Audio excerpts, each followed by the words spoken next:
Hi everyone, I'm Fox, the co-chair of Futuricon, and we are here today to talk about yet another guest of honor for our convention. Some know him as a promoter of science, some as a professor, some recently as a politician, while many know him as an expert physicist and scientist. It is our great pleasure to present Ivica Puljak as a guest of honor at Futuricon. Good day, Ivica. Hello, hi to everyone. So I listed several things there: promoter of science, professor, politician, physicist. What other keywords would you add for yourself? Maybe husband and father? A basketball player. Basketball player, of course. Yeah, I enjoy playing basketball, and recently I started to run, and I've run a half marathon. And actually, Nice. since I'm always very ambitious guy, I wanted to run a marathon, but this Corona crisis actually stopped me a little bit. So You next year can I will you run can a marathon. run that far without breaking some kind of law at the moment. Yes, right. I cannot. And now I'm running in my room. Okay. Yeah. So out of all of those things we said, which one is the most entertaining and which one is the most challenging? Well, the most entertaining, the one that I love the most is popularization and promotion of science. Because I like a lot to teach from the kindergarten for very small kids Mm-hmm. to the general public. And the most challenging and the most difficult and the most frustrating one is politics. It's Of most, course. politics is much more difficult than science.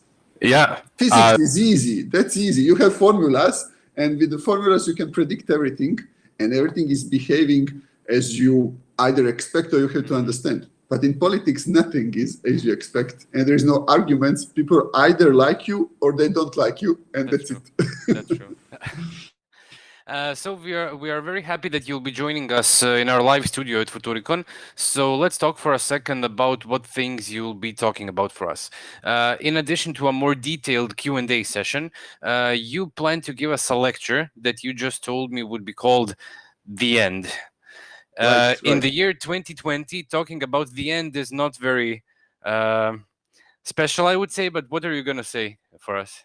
Well, this will be in one lecture, this will be the most optimistic and the most pessimistic story that you will ever hear in your life. The most pessimistic one is about the end of the universe. And Mm-hmm. this is so dramatic that, well, I won't reveal now what I'm going to talk about it. But people that are a little bit sensitive, it's better that they don't listen to that part because this is really, really sad. But The end then, of the universe. exactly. But don't we have like at least several billion years until then? Right. But you know, at the end, I'm talking about at the end of the end, you know. Mm-hmm. But this is the end of the universe. Then the other sad story is the end of Earth and Sun. This will end in about 5 or 10 billion years from now. Mm-hmm. Then there is the end of our life, the end of us, which, you know, it depends how do you look at it. It can be either pessimistic or optimistic. But then the end of the humanity, or at Mm-hmm. least the next few thousand years of humanity, this is the most optimistic story ever. Because the humanity, I will just briefly tell you, actually it will probably flourish and it will Okay. get better and better every year. Will it? As it was since 200 years ago, it was better every year. And it will continue like that for long time. Okay. So things do get better from today in the future. Right. Yes. In Uh, the near future, you know, a few thousand or several hundred thousands years from now, it will be great. oh, okay. As long as we have something to look forward to. Yeah. Right. You will also participate in a panel discussion called The New Myth, Faith, and Fake News. That's the full name. Some people are going to be talking about how superstitions and things stem from original myths and things. But I'm going to ask you about fake news for a second. Is fake news dangerous and why?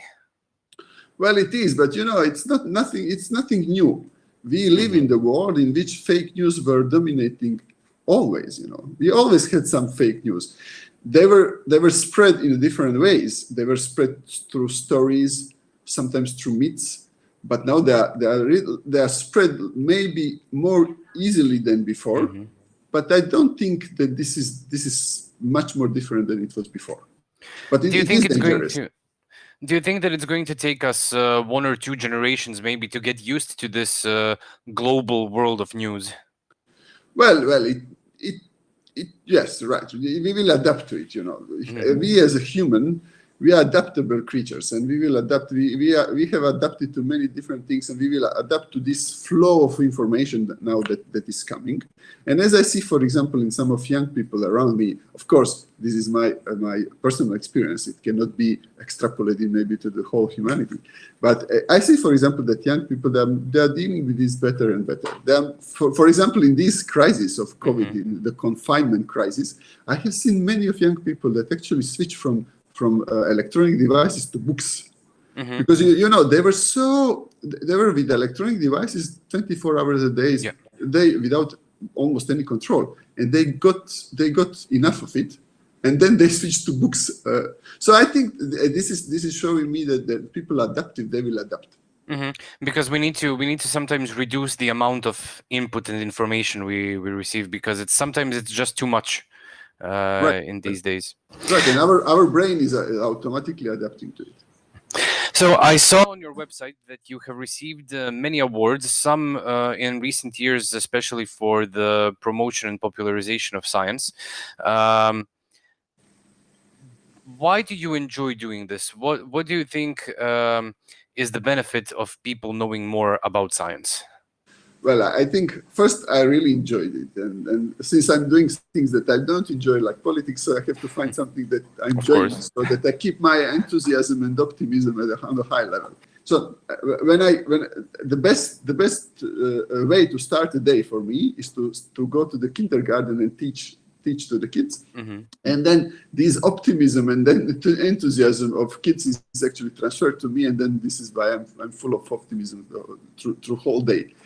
But some of the reasons why I'm doing this is because I'm paid by public money, so I feel somehow that I have to return back some of these to the society in total.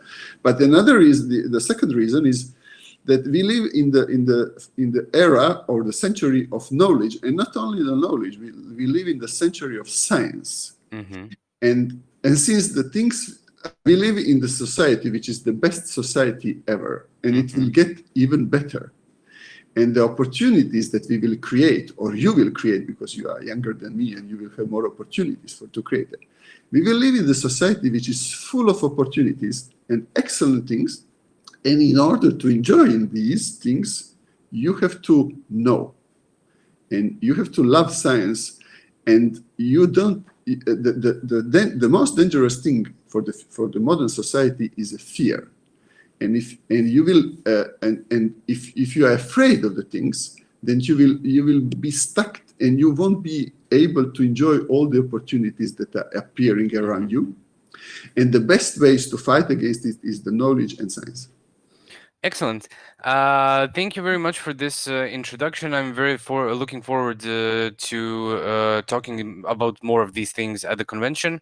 I wanted to ask you about your work at CERN, but I don't understand any of that, so someone else is going to ask you at the convention. Okay, good. It's above my level. I heard this formula, and this is a formula which is describing part of the work that we are doing at CERN, and this is the formula which is describing the whole world somehow. So I can talk in Q&A session about it. That you are right. What level do people have to be at to understand that formula? Well, you have to study physics for 5 years. That's not difficult. Okay. So just college, not like 50,000 years of experience. Okay. Thank you very much. See you soon in Rijeka. Thank you, and I'm looking forward to see you in Rijeka. Bye-bye.